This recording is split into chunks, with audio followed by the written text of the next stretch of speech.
Well, this morning we've heard a lot of things about the country so far, both bright and bleak. I'm just glad that I get to share what I have to share after Alex did his talk. After he painted that picture of the country lagging behind other countries as far as some parameters are concerned. I'm just glad that I can assure everyone, I can assure all of you that there is indeed hope for the Philippines and for all of us. I think that's quite expected. I represent the government now. I spent the first 30 years of my career in the media. I have been presenting the news on television, and even in the corporate world, I have done corporate communications. I guess I have been recruited to my job to be able to share to the public what the government is actually doing to concretize its efforts so that that hope that you are anchoring on becomes a reality. So, let me just begin by going back to what I do best, and that is to read. You'll have to forgive me, I joined the government just a few weeks ago. Ladies and gentlemen, friends, good morning.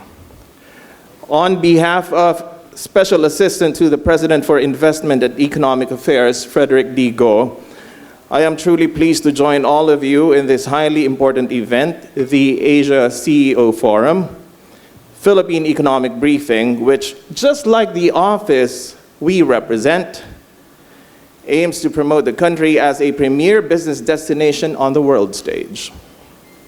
In that respect, allow me to extend our gratitude to all of you for helping the government elevate the country to businessmen here and abroad as a primary choice to set up businesses and make and grow investments. Our government has been intensifying efforts to assert the country's position in the world by inviting partners to take greater interest in our country and participate in our rapidly growing economy. In a bid to sustain and build on the gains of our economy, President Ferdinand R. Marcos Jr. has directed in December last year the creation of our office, the OSAPIEA. Again, that is the Office of the Special Assistant to the President for Investment and Economic Affairs, led by our hardworking and dynamic Secretary, Frederick D. Go. We are a 6-month-old agency, so I shall be sharing with you what we intend to do and what we have done so far. Our office has been tasked to promote the Philippines as the brightest hub in the region, targeting as many investors to get in by easing restrictions, reducing bureaucratic red tape, streamlining processes, all tied in the goal of making the country open and favorable for business. The office also leads the government's economic team in taking a whole-of-government approach to improve the country's business climate in order to realize and achieve our economic agenda. To these tasks, we are in close cooperation with the economic team composed of the NEDA, the DOF, DTI, DBM, BSP, among others, in identifying key investments and priority programs, activities, and projects, and in providing laser-like focus on those that the President wants realized, implemented, fast-tracked, completed as planned. On the whole, we play an active role in the pursuit of all these in high hopes of making our country, the Philippines, a destination of choice for investors. We have, since the creation of our office, been meeting with various government agencies, expressing and providing our continued support in promoting ease of doing business through improvements in the efficiency of transactions between the public and private sectors. These efforts resulted in benefits for both our local and foreign investors, including you, our partners and friends in the business sector. In the brief period that we have been here, We have advocated for policy measures supporting the country as a strategic partner for growth and investments. The government has broadened the range of liberalized businesses and sectors through the passage of landmark legislations seen to ease restrictions, drive more investments to the country, and accelerate our economic momentum. These include the amendments to the Foreign Investment Act, Retail Trade Liberalization Act, and the modifications to the implementing rules and regulations of the Renewable Energy Act. All of these have liberalized various sectors, including air transport, shipping, retail, renewable energy, toll roads, and telecommunications, among others. The issuance of Executive Order Number 18, entitled Constituting Green Lanes for Strategic Investments, which established green lanes for strategic investments in all government offices to simplify procedures and expedite processes. The enactment of the Public-Private Partnership, or PPP Code, which updated the 29-year-old Build, Operate, Transfer, or BOT law. This not only revitalizes PPPs, but also fosters transformative partnerships in infrastructure development. The government has likewise expanded its infrastructure program through its massive Build Better More program, involving the development of high-impact priority infrastructure projects all over the country and sustain our economic growth. As part of our infrastructure development projects, we have supported the privatization of the Manila International Airport and soon of the Laguindingan Airport in Misamis Oriental, which are expected to attract investments, improve our infrastructure landscape, enhance regional growth, and even promote tourism in the country. These developments will signal bright skies and a bright future lying ahead on the horizon for our gateways. Relatedly, and this is a very recent development, we have been working on the rollout of the Digital National ID platform, identified as a priority project that is foundational to the implementation of many government programs. It is with great pride and pleasure that we have successfully launched a fully working Digital National ID just yesterday.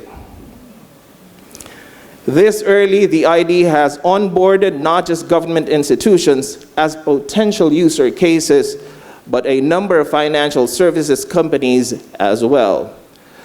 Our office is also working with Congress on the amendments to the Corporate Recovery and Tax Incentives for Enterprises, or CREATE Act, to improve our country's tax incentives through what we now refer to as the Create More Bill. Once in place, Create More will allow us to create a more predictable and stable business environment for foreign direct investors. We will stop at nothing to make sure this bill is eventually enacted into law. In addition to our enabling policies and progress in creating a conducive business environment, ours is an economy that is recording significant achievements, posting a 5.5%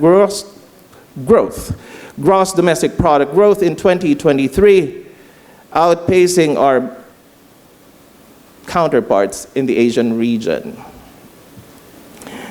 And as of the end of last month, our GDP number was able to sustain its growth trajectory, finishing strong at 5.7%.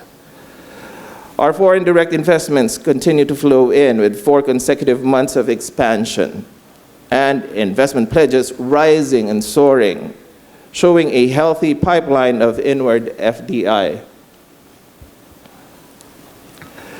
Significantly, the country also recorded a drop in unemployment rate, down to 4% in April 2024, from 4.5% in April 2023, Additionally, the number of unemployed Filipinos declined to 2.04 million in April this year, from 2.26 million in the same month last year. Our economic performance is proof not just of the government's commitment in creating an environment that is conducive for business and that sustains and boosts economic growth. In the coming weeks, months, and years, we ask you to redirect your focus to developments shaping in the northern and central parts of Luzon. Together with our partners from the G7 countries, we are working vigorously on the development of the Luzon Economic Corridor, creating strategic connections between Subic, Clark, Manila, and Batangas, and focusing on key infrastructure, including ports, railways, clean energy, and the semiconductor supply chain. A lot has been done, yet there is so much more that we can do together if we work hand in hand for a progressive and prosperous future.